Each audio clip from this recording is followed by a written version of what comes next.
My name's Ash Curry, and right now, I'm about to cross the threshold into this abandoned toy factory, a place swallowed by shadows and rot, where even the air feels wrong, thick with secrets and something else I can't name. The instant I step inside, silence clamps down like icy hands around my throat. The quiet isn't just quiet, it's suffocating, almost predatory, as if the building itself is holding its breath, waiting for me to make a sound. There's a faded, grime-caked sign overhead, Playtime Company. The letters are chipped and smeared with what might be rust, or something darker. Whatever hope I had for a welcoming atmosphere evaporates. Every step echoes too loudly, bouncing off peeling walls and shattered glass. I stumble into a heavy steel door, its keypad stripped of numbers, just a set of colored buttons, each slick and sticky, as though recently touched by something not quite human. A clue has to be lurking somewhere. I wander deeper, every nerve set to snap. In the next room, an old toy train sits on a warped track, each car painted a garish color, green, pink, yellow, red. The paint's smeared, almost as if it was slathered on with frantic hands. That's gotta be the code, I mutter, voice trembling. Back at the keypad, my fingers are trembling as I punch in the colors, green, pink, yellow, red. The lock gives a sickly metallic click, a sound that makes my skin crawl. I hold my breath and push the door open.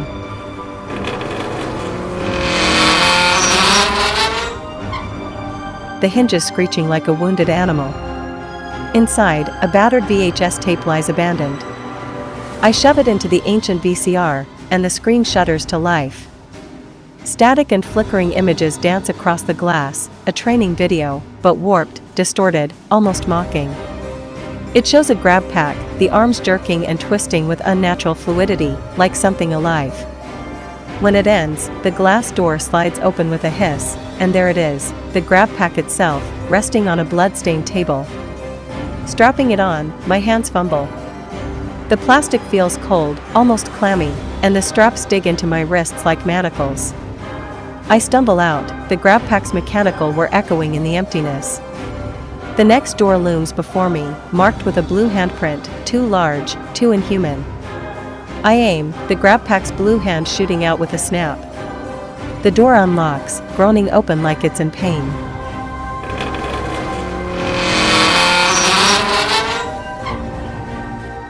The next room paralyzes me. In the center, towering over everything, is a grotesque blue thing, a mountain of matted fur and empty, soulless eyes. It's posed like a statue, but there's something off, something viscerally wrong. The sign at its feet reads, Huggywuggy. His name is Huggy, Huggywuggy. When he hugs you, he'll never stop. Your friend Huggy, Huggywuggy. He'll squeeze you until you pop. The name is scrawled in a child's handwriting, but smeared with what looks like old, dried blood. The room branches off in every direction. I try the blue hand again, but the panel sputters and pops, blue sparks fizzing out. That's when I hear it, the chilling jingle of keys. I spin, heart pounding. Huggy's arm has moved, a heavy brass key dangling from its clawed grip. Did it move? Was it always like that? My mind reels, unspooling with terror. My bladder betrays me, and I'm not even ashamed.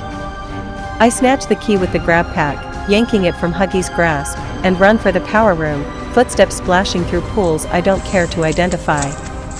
I fumble with the controls, hands slick with sweat and something stickier. The lights flicker, sputtering to life. I race back, but Huggy is gone.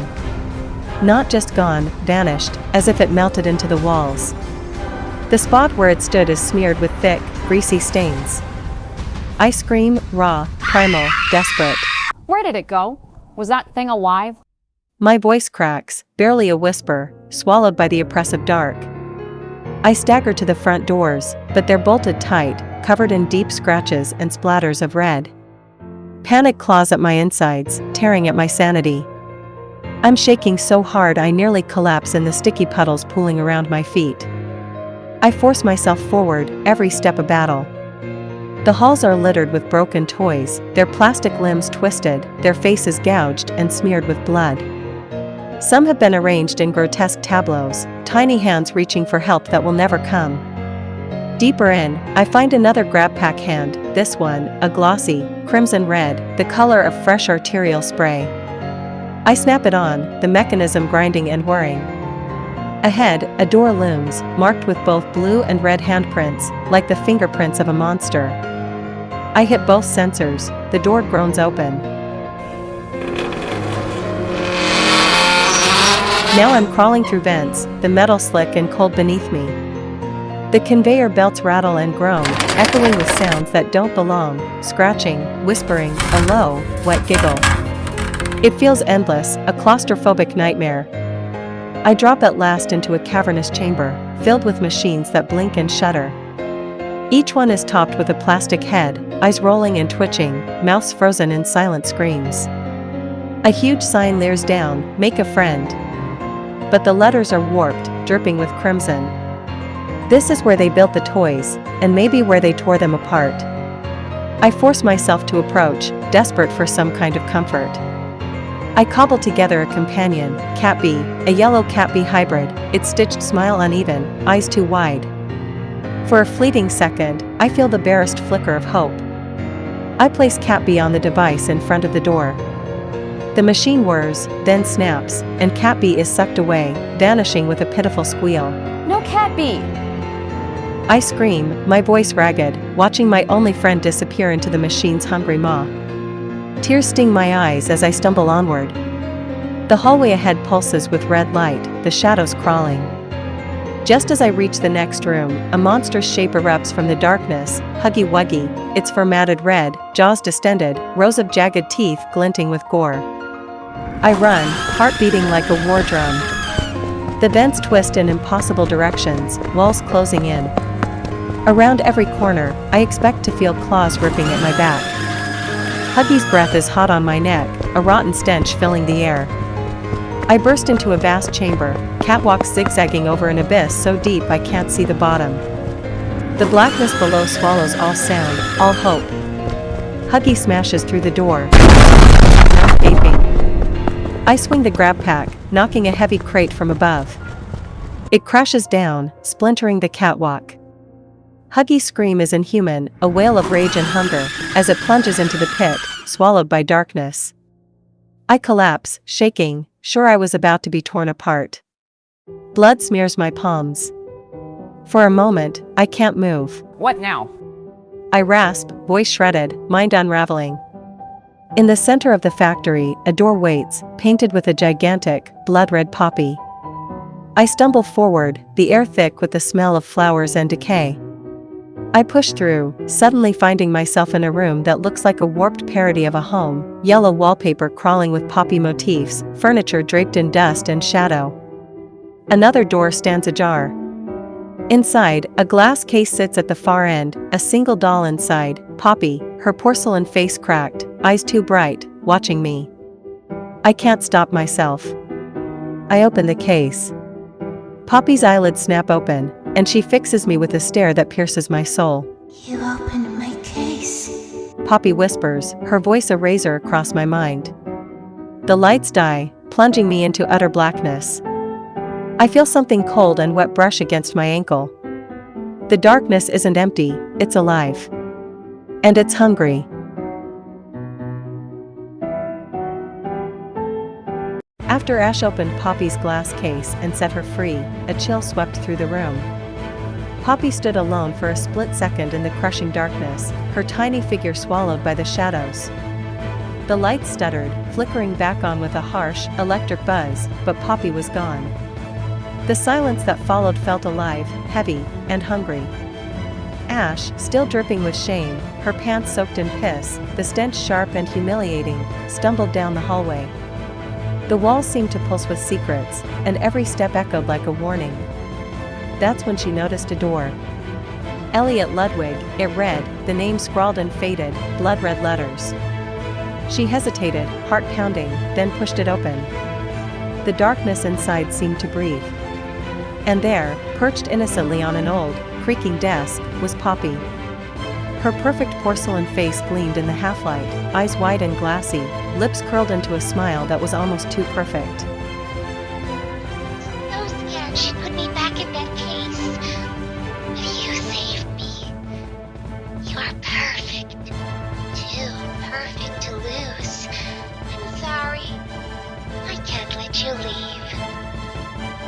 I've never met anyone like you.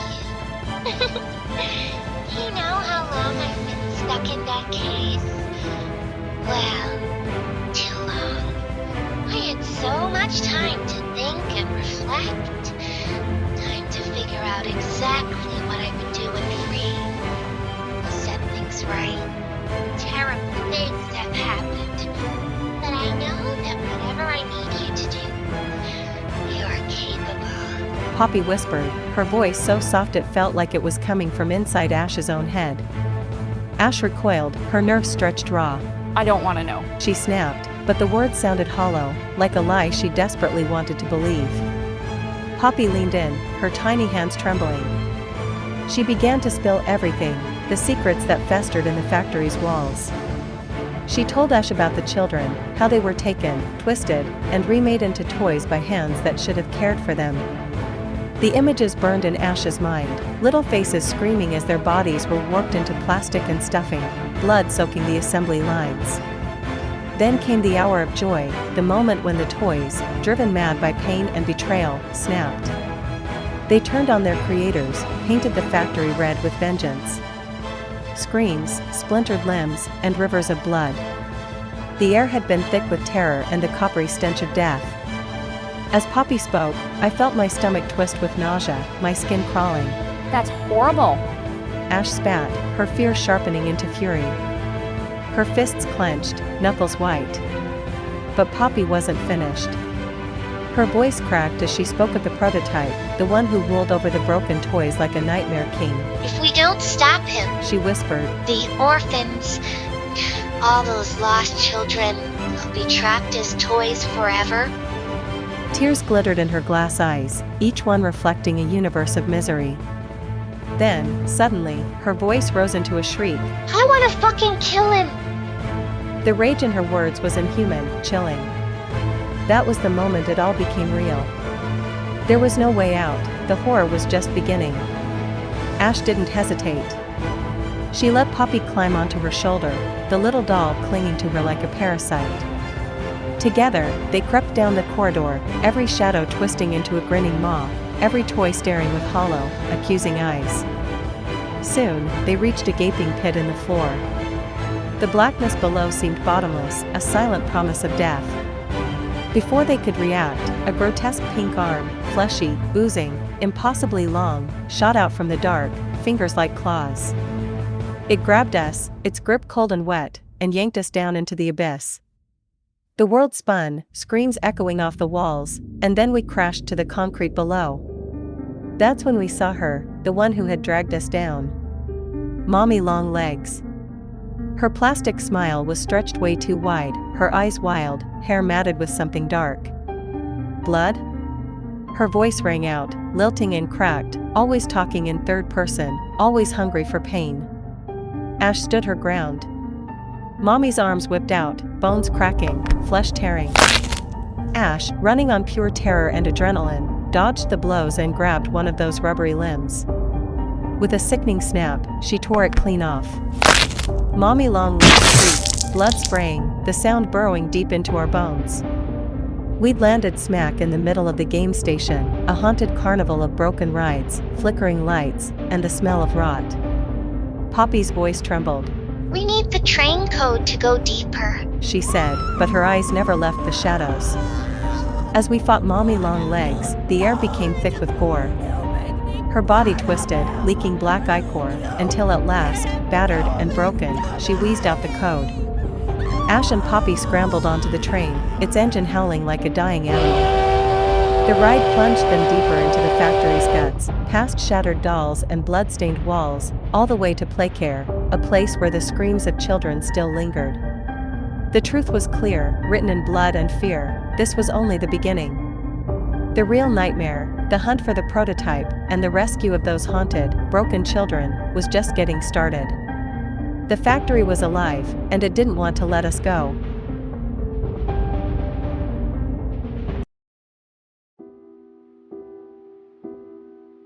Ash and Poppy finally made it to the playcare, a place buried deep in the heart of the haunted toy factory, where the shadows seemed to breathe and every echo sounded like a distant scream. The air was thick with the scent of old plastic and something far fouler, something that reeked of lost childhoods and broken dreams. We have to pick up a friend first. Poppy said, her lips curling into that porcelain doll smile, too wide, too perfect, eyes glassy and unblinking, as if she were savoring a secret only she and the darkness shared. With a lightness that didn't match the gloom, Poppy climbed onto my shoulder, her tiny fingers cold as ice against my skin, and pointed the way to home sweet home. That was the orphanage wing, where laughter used to fill the halls, before they twisted every child into something monstrous, trapping their souls inside hollow, grinning toys. We crept inside. The place was a slaughterhouse, walls streaked with dried blood, sticky and black in the flickering light, shattered toys lying in pieces, their limbs bent at impossible angles and faces frozen in silent screams. It felt like the walls themselves watched us, hungry for new victims. Still, we pressed forward, hearts pounding, and found the room Poppy was searching for. Kissy Missy sat on a sagging, stained bed, her plush form slumped, staring blankly at a faded photograph clutched in her limp hand, a photo of a little girl, smiling, now just a ghost. Kissy! Poppy called out, leaping from my shoulder to throw her arms around her friend. I missed you. She whispered, her voice trembling with something like relief, or maybe desperation. Kissy Missy couldn't speak, her mouth was stitched shut, but Poppy seemed to understand her all the same, like they shared some silent, psychic bond forged in horror and pain. Let's go kill the prototype, Poppy said, her voice chillingly casual, as if she were suggesting a game instead of murder. We turned to leave, but then a sudden hiss filled the hall, and thick red gas began to pour from cracks in the walls, swirling around our feet. Through the dense mist, I glimpsed something enormous and feline, its eyes smoldering like coals, a monstrous cat, prowling in the blood haze. Run! Poppy shrieked, her voice cracking with terror. We bolted, racing towards the gas production zone, but the fumes clawed at our lungs, burning and suffocating, smothering my mind in darkness. My legs buckled. I collapsed, the world going black before I could reach the door. When I awoke, I was slumped in a desk in a classroom, the air stifling, oppressive. Fluorescent lights flickered overhead, casting long, twitching shadows that seemed to reach for us. Poppy and Kissy Missy were next to me, dazed but alive. The walls were covered in childish drawings, but every smile was twisted, every sun bled crimson, and stick figures hung from trees. Then Miss Delight entered, a teacher once meant to nurture children, now a twisted parody of care, her face stretched into a grotesque grin, eyes glinting with sadistic joy. Looks like we've got some very naughty students. She purred, her voice a razor blade dipped in honey. Catnap sent her, she said, to keep us trapped. Her laugh was jagged, cracking, as if something inside her was breaking loose. Don't think you'll mess with our plans. She sneered, her gaze boring into me, into my soul. Miss Delight left the room, but the door didn't lock. Now's our chance. I hissed, heart hammering, gesturing frantically at the exit. We grabbed whatever weapons we could find. Poppy snatched a rusty nail, sharp as a needle and caked with something dark. I found a butcher's knife, heavy and cold, its blade stained and not just with rust. Kissy Missy hefted a splintered plank, nails jutting from its end like fangs. We crept toward the door, every step torture, the floorboards creaking like dying voices. But Miss Delight was waiting, her smile wider than ever, teeth gleaming as she blocked our escape. You really thought you could escape? She spat, voice twisted with glee. And I was just starting to have fun. Her hand darted behind her back and she produced a chainsaw, its roar splitting the air, drowning out our screams. In a spray of blood, she swung it at Kissy Missy. The blade tore through flesh and flesh alike, severing Kissy's right arm. Blood and stuffing exploded across the room, painting the walls in fresh horror. Kissy! Poppy screamed, voice raw with agony. I lunged at Miss Delight, gripping the knife with shaking hands, and hurled it at her. Time slowed, the blade spun, glinting in the sickly light, and struck her squarely in the skull. Blood jetted from the wound. Her body crumpled, chainsaw clattering to the floor with a sickening thud. Wow, I can't believe that worked. I gasped, breath ragged, every nerve alight with terror and adrenaline. Poppy didn't hesitate. This way! She cried, her porcelain face smeared with blood. We tore through the hallways, heading for the gas production zone, but Catnap was waiting, his monster silhouette filling the passage, eyes burning with hatred and hunger. You should have left. He growled, his voice echoing with malice and something ancient, something that hungered for suffering. Before we could move, his claws closed around us, iron strong. He dragged us, thrashing and screaming, to a massive patch in the floor. The prototype will handle you. Catnap hissed, his breath hot and foul. With a single heave, he hurled us down into the darkness below, the hatch slamming shut above us with a booming finality. Now we're trapped in the abyss, the walls closing in, shadows writhing, the stench of blood and fear suffocating. Is this how it ends for us? Or do we have even the faintest hope of clawing our way out of this nightmare, or will we become just another set of haunted toys, lost and screaming in the endless dark? After Catnap flung Ash, Poppy, and Kissy down the gaping, lightless pit, I was certain we wouldn't survive the bone-shattering drop. But somehow, by some twisted miracle, we landed on a mountain of discarded plush and broken plastic, our bodies battered but alive. The air down here was thick and wet, stinking of burnt fur and old blood. And as we dragged ourselves up, I realized we were getting closer to the prototype, the heart of this nightmare. Poppy, are you okay? I croaked, voice echoing in the cavernous dark. She nodded, but her eyes looked haunted, glassy, reflecting the flickering emergency lights above. I scooped up her doll frame and perched her on my shoulder. Her little arms clung to my neck. I told her she looked adorable, like the kind of cursed toy you'd see in a haunted antique store. Truthfully, I'd always wanted a Poppy doll, before I knew the truth about this place. She giggled, a nervous, hollow sound that bounced off the factory walls. We kept moving, deeper into the belly of this accursed toy factory, the place where orphaned kids are chewed up and spat out as monstrous playthings. Every surface was smeared with grime, dusty with forgotten memories and sticky with something far worse. Poppy whispered that there were other good toys out there, ones who remembered being human, ones who still had a soul. She said we were heading for a place called Safe Haven, a sanctuary for toys who refused to become monsters. Kissy, our big, pink, huggable monster friend, suddenly tensed, her stitched lips curling back to reveal rows of needle teeth. She hissed at something unseen, a shape slithered just beyond the edge of the flashlight's beam. Oddly enough, with my freakish companion stalking beside me, I actually felt safer here, in this hellhole, than out in the open. Eventually, we stumbled across a rusty train car, its windows smeared with what looked unmistakably like blood. It would take us to the prison, the part of the factory where they used to lock up bad toys, before the hour of joy. That was the night the toys revolted. That was when the screaming started, and the real bloodbath began. We clambered aboard, and the moment the doors slammed shut, a battered TV fizzed to life in the corner.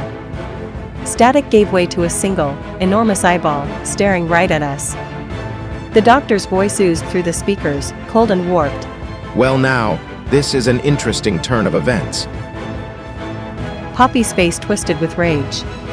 What the hell do you want? She spat, her voice shaking with old pain.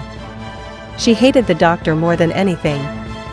He was one of the ones who'd turned children into these nightmares, who'd made them scream and beg and break. But now, he was just a ghost in the machine, a digital monster, uploaded by the very people who'd once worked beside him, desperate to be rid of his cruelty but unable to truly kill him. The train screeched to a halt at the prison. Come on. We're almost there. Poppy whispered, her voice barely audible over the grinding metal. As we stepped off, the shadows thickened, and suddenly, a horde of toys shambled from the darkness, every one of them mutilated, stitched together from the corpses of children and the scraps of discarded plush. Where do you think you're going? Came a voice like rusty nails. Freaky Freddy, a monstrous parody of Freddy Fazbear, lurched forward, his fur matted with dried blood and one glass eye hanging by a wire. Hey now, no need to be scared. How about I make you laugh forever? Cackled a clown toy, Crazy the Clown, his painted smile splitting his face in half, exposing rotten gums and splintered teeth. Ew, gross, I can barely look at that thing. I muttered, bile rising in my throat. Don't worry. Poppy said, though her own voice trembled. My hand shot to the knife I kept for emergencies, and I slashed at the clown's outstretched arm, slicing off a 3-fingered hand in a spray of stuffing and black, reeking blood. That's not very nice. How about a good laugh while I rip your limbs off? Crazy, the clown shrieked, lunging at me, jaws unhinging in a way that defied nature, ready to swallow me whole. His clammy fingers closed around my throat, but before he could bite, Kissy barreled into him, jaws snapping shut on his head. With a sickening crunch, she tore the clown's jaw clean off, sending it skittering across the filthy floor. The rest of the mutilated toys swarmed us, their screams a cacophony of agony and rage. We fought like animals in the dark, blood and stuffing flying in every direction. But there were too many, dozens, maybe hundreds, each one more twisted than the last. In the chaos, I spotted a switch on the far wall, half hidden by dangling wires and torn posters.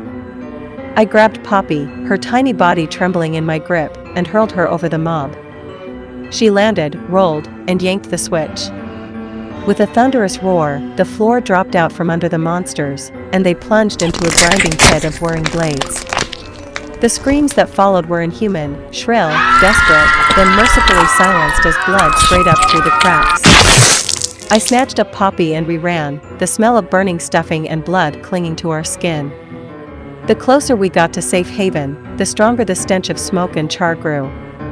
When we arrived, our last hope was already gone. Safe haven was in flames, the charred remains of toys slumped in the ashes. Doughy the Doman, our friend and protector, was nowhere to be found. No! Poppy sobbed, her voice just a ghost of a sound. We have to keep moving.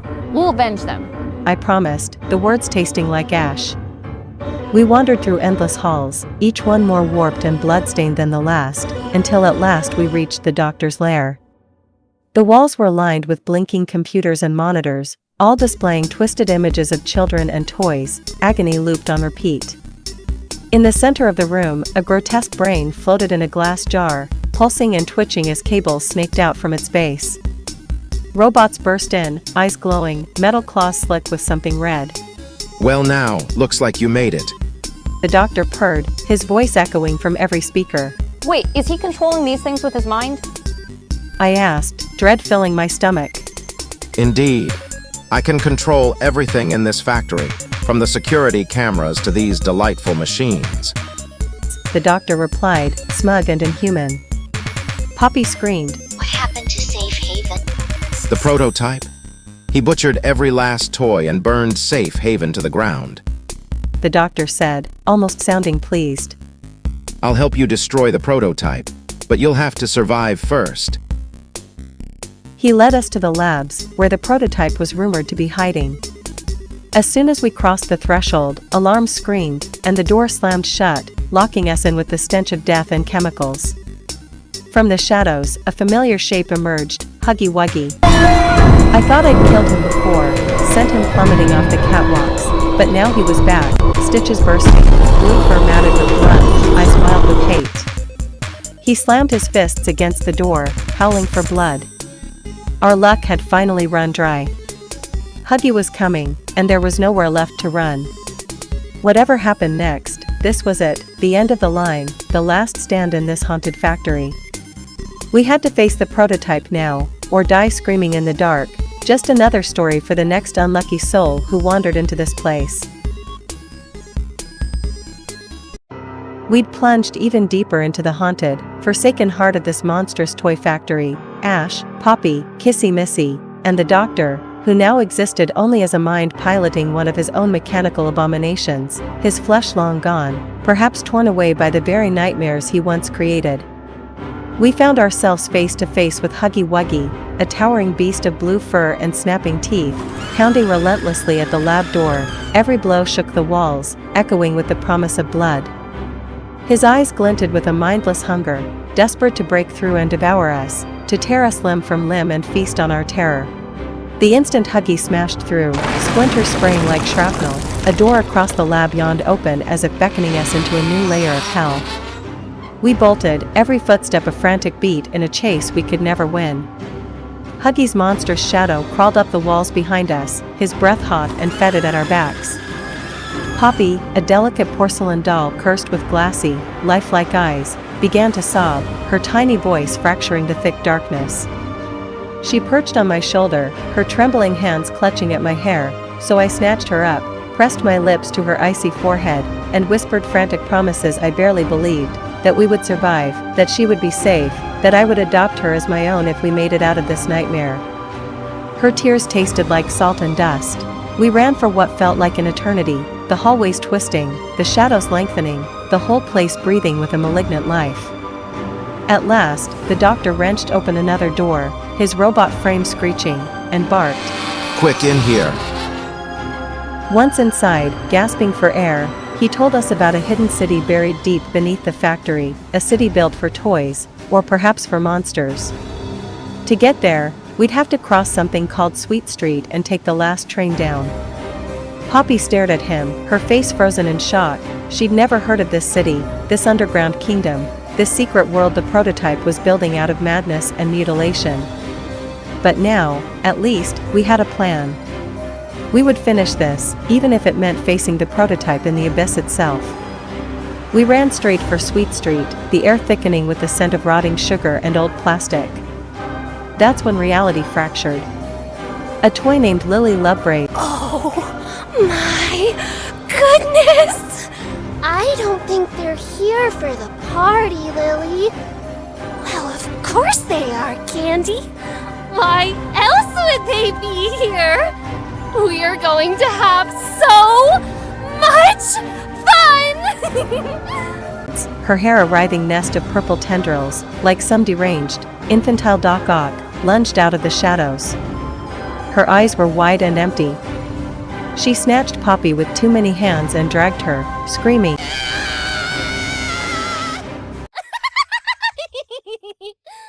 into a grotesque toy house that loomed from the darkness like a mausoleum for broken dolls.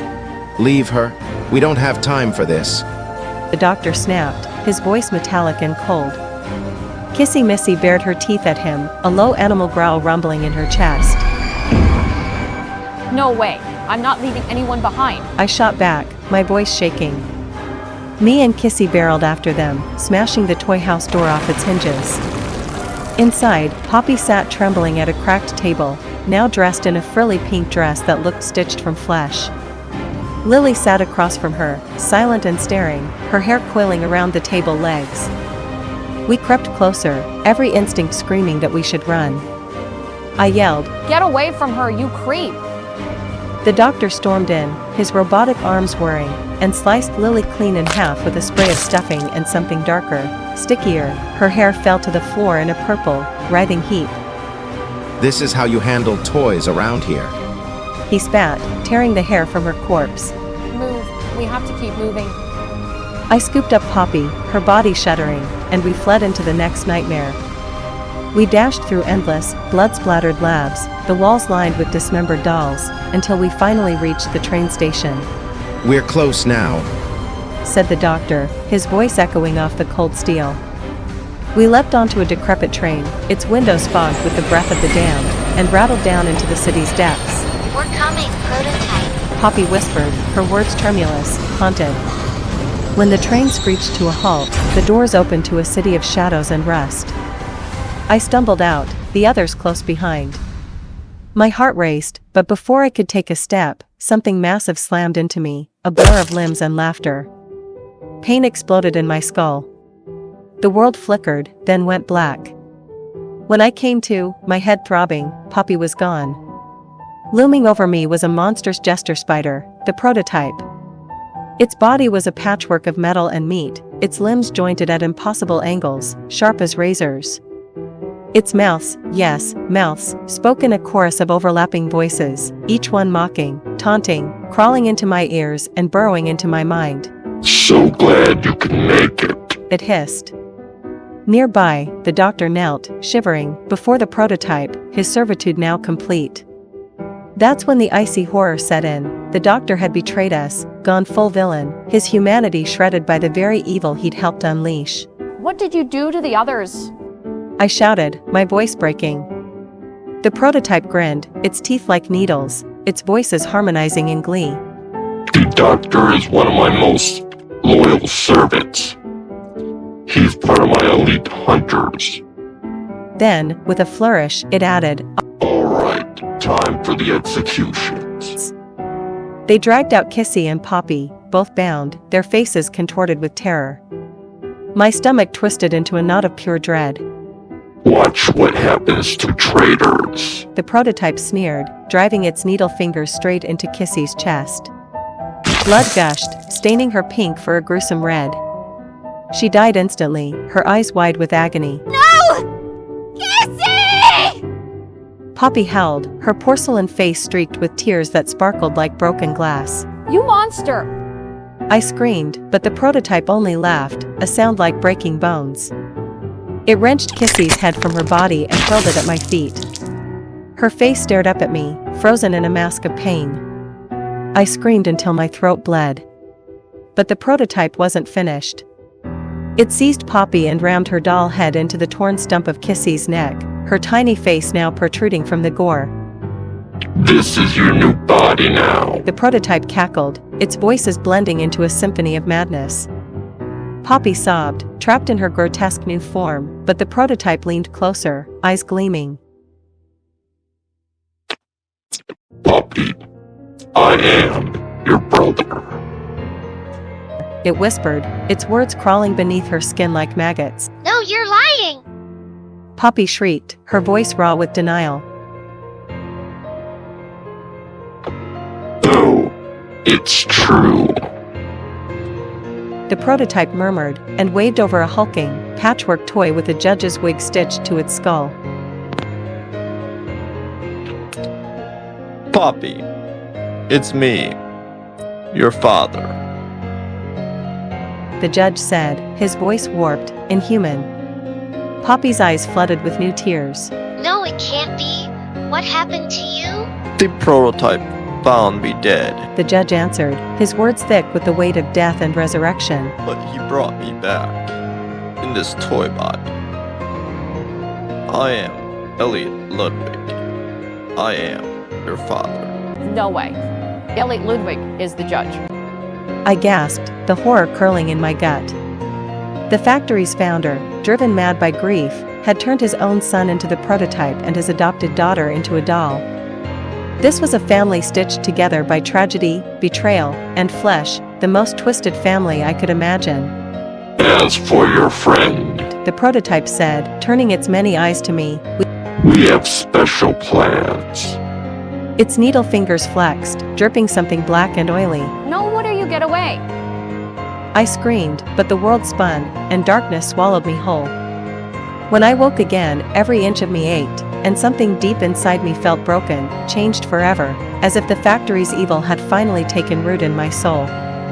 I was so small, barely more than scraps of fabric and stuffing, my hands soft and useless, just wisps of felt stitched together. I remember the cold, hollow feeling inside me, like I was always waiting for something terrible to happen. Then the prototype appeared, looming over me with that jagged, stitched grin and glassy, unblinking eyes. So how's the new body treating you? He crooned, his voice dripping with a cheeriness that reeked of hidden malice. Before I could even process his words, he rammed a filthy, cracked mirror inches from my face. The reflection froze my insides, if I'd even had any blood to run cold. I saw myself, a grotesque parody of innocence, a nightmare version of a Raggedy Ann doll, my seams bulging with stuffing, eyes crudely sewn on, a jagged smile carved across my face. My full name, Ash Curry, was stitched in thick, red thread across my chest. It looked almost like it was written in blood, bold and impossible to hide, a brand for everyone to see. I looked like I'd been torn apart and stitched back together by some deranged hand, patches of gore-red fabric clashing with sickly pale cotton, stuffing leaking from half-healed wounds. That moment shattered whatever innocence I'd clung to. In an instant, everything around me seemed to dissolve into shadow. Darkness crawled inside me, an oily, suffocating presence that transformed me from a helpless toy into something monstrous, something evil. I felt my mind twist and warp, my thoughts splintering, splattered like blood across the walls of my consciousness. I became one of the prototype's elite hunters, a haunted, mutilated doll with a hunger for fear. I could sense the others, grotesque toys with missing limbs, glass eyes rolling in cracked sockets, all of us bound to him, cursed to hunt and maim in his name. The prototype's plans were sprawling, terrifying, stitched together from nightmares and cruelty, a tapestry of horror meant to smother the world. And you know what? I didn't resist. I let the darkness consume me, let that perverse thrill course through my mangled limbs. The idea of helping him spread terror, of overtaking this pitiful, unsuspecting world, started to feel right. After all, what's left for a haunted, mutilated doll but to become the stuff of nightmares, to help the prototype fill the world with blood, broken toys, and screams in the dark?